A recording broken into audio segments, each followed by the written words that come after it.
Every year, an estimated 1 million women worldwide are coerced, forced, or choose to enter the world of brothel work. Welcome to a journey that takes us into the hidden world, a realm often shrouded in mystery and misconception. A world where the lines between choice and circumstance blur, where the human spirit battles the harshest realities. We're talking about the world of brothel work, something that exists in every corner of our globe, but is rarely spoken about openly. The scale of this industry is staggering. Across continents, cultures, and legal systems, brothel work is a global phenomenon that impacts millions of lives. It's a world that, despite being so widespread, is often concealed beneath layers of social stigma and legal ambiguity. In the course of this exploration, we're going to dive into the lives of women working in brothels in 4 different parts of the world, each with its unique context and challenges, each with its stories of resilience and struggle. From the famed red light district of Amsterdam, where legality meets controversy, to the legalized brothels of Germany, where regulation is a double-edged sword. We then travel to the bustling red light districts of India, where the fight for dignity and basic rights is a daily battle. And finally, we'll explore Japan's soaplands, a unique manifestation of the industry that sheds light on cultural nuances and societal attitudes. Each of these places offers a different lens to view this complex and multifaceted world. But remember, at the heart of it all are human beings. Women who, for myriad reasons, have found themselves in a life that many cannot comprehend. Their narratives, their realities, and their voices often go unheard in the din of judgment and prejudice. But today we're going to change that. Today we're going to listen. Today we're going to unravel the truth and hear their voices. Because every voice matters, every story is important, and every woman deserves to be heard. Unravel the truth, hear their voices. Behind the neon lights of Amsterdam's red light district, there are stories to be told. Streets pulsating with life, a dance of shadows and scarlet, each window framing a different tale. Here, the world's oldest profession takes on a unique form, one that is regulated and legalized by the Dutch government. Amsterdam's red light district is a hub of adult entertainment, a place where the women who work here are not hidden, but rather are on full display. Yet, behind the glass windows and the fluorescent glow, there's more than meets the eye. Each woman here has a story, a journey that has led them to this labyrinth of lights. In the heart of the city, the industry is not only tolerated, but is systematically regulated.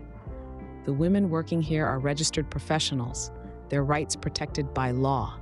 Safety and health inspections are routine, ensuring the well-being of these women. But let's not mistake regulation for a perfect system. The women working in Amsterdam's red light district face their own set of challenges. Despite the legality, stigma, and discrimination persist, many women grapple with societal judgment and the struggle for acceptance, a battle fought beyond the neon-lit corridors.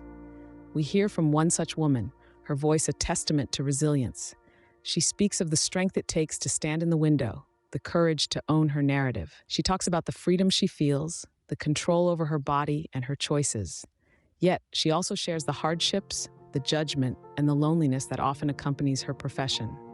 Amsterdam's red light district is a paradox, a place of freedom and restrictions, acceptance and judgment, visibility and isolation.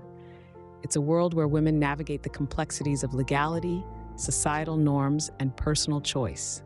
A regulated reality, yet a complex story. As we delve deeper into the lives of women working in the world's red light districts, we see that each district, each country, each woman's experience is unique. Yet they all share a common thread: the pursuit of understanding, acceptance, and dignity in a world that often turns a blind eye. Germany, a country where brothel work is legal, but is it more humane? Let's delve into this question. In the heart of Europe, Germany has a unique stance on the world's oldest profession. It's one of the few countries where sex work is not only legal, but also regulated by the government. This paradigm shift occurred back in the year 2002, with the aim to improve the working conditions and rights of sex workers. But what does legalization actually mean for the women in the industry? To answer this, let's hear from a woman who works within this system. We'll call her Anna for the sake of anonymity. Anna shares, When I started working in a brothel, I was promised safety, health checks, and a decent income. Initially, it seemed like I had control over my work, but over time, I realized that the brothel owners still held the power. They set the prices, they set the rules, and if you don't comply, you're out. It's clear from Anna's account that while the law might offer some safeguards, it's not a magic wand that erases exploitation or power imbalances. In fact, some argue that legalization has led to an increase in the demand for sex work, resulting in a surge of women being trafficked into the country. Critics say that despite the well-intentioned laws, the industry remains a hotbed for exploitation and abuse. On the flip side, proponents of legalization argue that it provides a safer environment for women like Anna. They have access to regular health checks, social security, and the ability to report abuses without fear of reprisal. The complexity of the situation in Germany highlights the fact that there's no one-size-fits-all solution. The reality of the industry is a nuanced blend of personal experiences, societal attitudes, and legislative frameworks. In conclusion, while Germany's approach to sex work is progressive in many ways, it's far from perfect. It's an ongoing debate, a continuous struggle for balance between regulation and protection, between legality and ethics. Legal, but is it better? This remains a question open for interpretation. Each person, each story, each experience adds a new layer to the complexity of this issue. In India, brothel work often hides a darker truth. A complex labyrinth of narrow lanes and cramped rooms, India's red light districts shelter a world far removed from the glitz and glamour often associated with the world's oldest profession. Our journey brings us here, to the heart of India's bustling cities, where thousands of women, and sadly even children, are trapped in a vicious cycle of exploitation and poverty. Many of these women are victims of human trafficking, sold into this life against their will. Their stories are as varied as they are heartbreaking, but the common thread is a tale of deception, betrayal, and coercion. Listen closely to the voice of Anjali, a woman working in one of these districts. She shares, "I was 15 when they brought me here. They promised me a job, a better life. I didn't choose this." Anjali's words echo the experiences of many women here, their dreams of a better future shattered by the harsh realities of their present. India's red light districts are not just about the women who work there. It's also about the men who visit them. A mix of locals and tourists, they come seeking anonymity and pleasure, often oblivious to the pain and suffering that fuels this industry. The issues of trafficking and forced labor are deeply ingrained in these districts. Despite the efforts of various organizations and the government, the cycle of exploitation continues.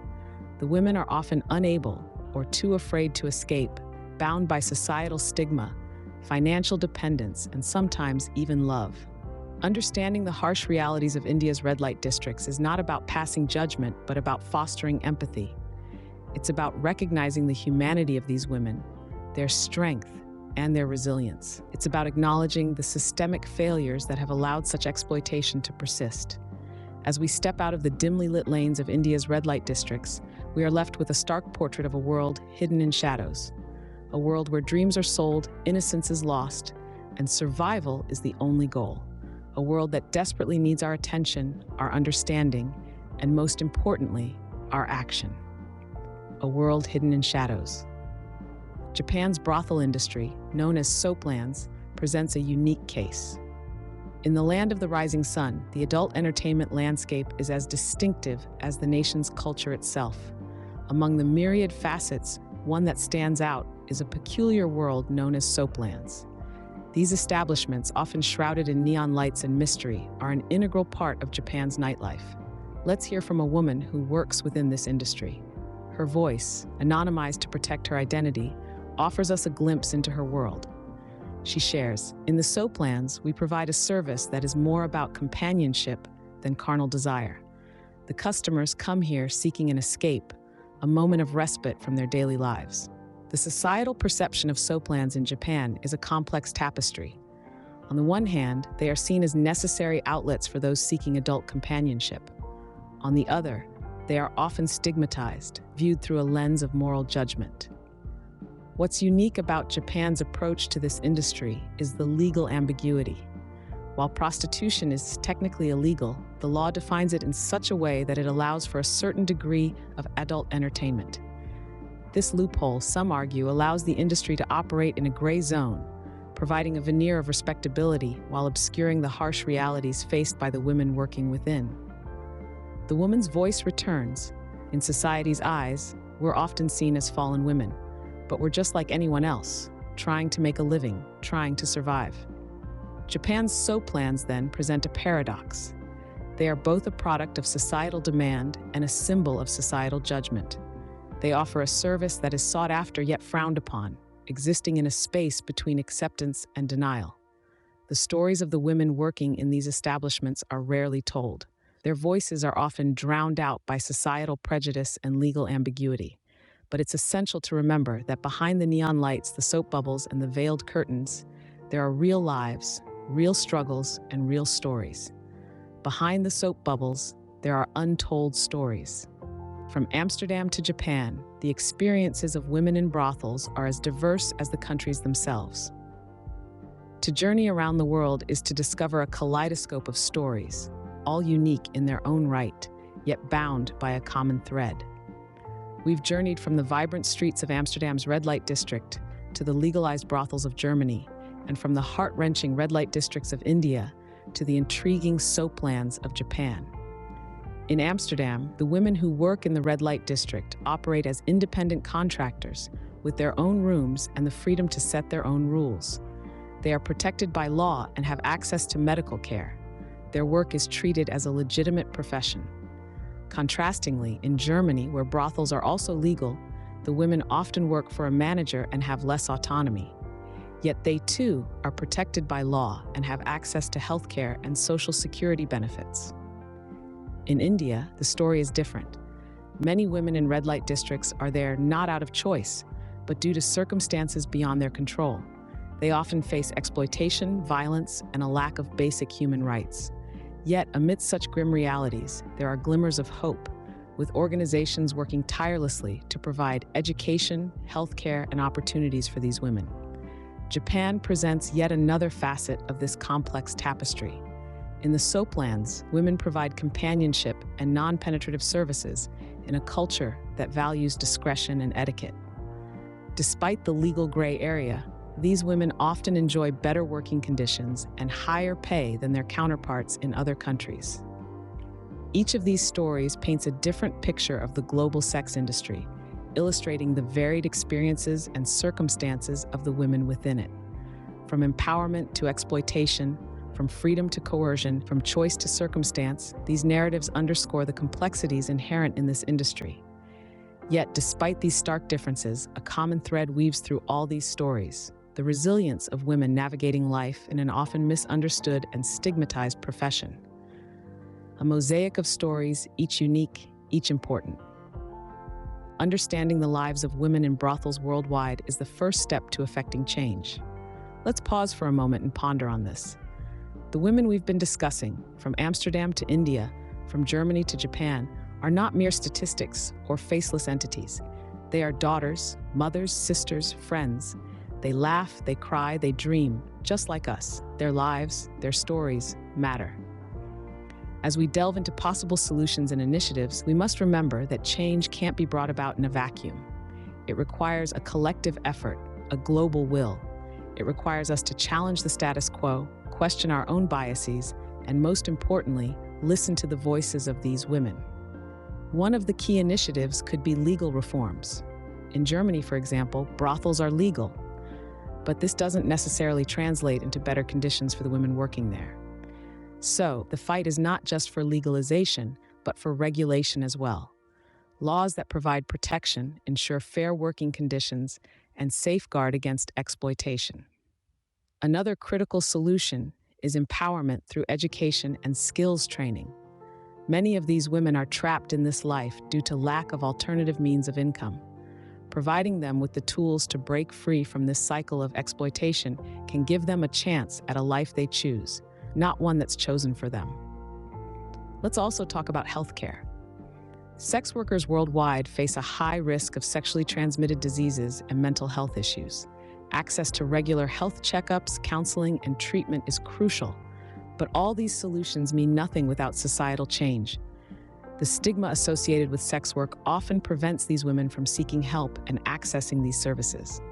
It's time we as a society stop shaming and start understanding. It's important to remember that these solutions are not one size fits all. What works in Amsterdam might not work in India. Each region, each country, each city may require a unique approach tailored to its cultural, societal, and legal landscape. And this is where you, yes, you come in. You can make a difference. Start with educating yourself and those around you. Challenge stereotypes, talk openly about these issues. Support organizations that are working towards the betterment of these women. Your voice, your actions can contribute to a ripple effect of positive change. Change is often slow. It's a mountain to climb, but every step, every action, every voice counts. We've taken the first step by understanding the lives of these women. Now it's time to take the next step. Change starts with understanding. Let's listen, let's learn, let's act.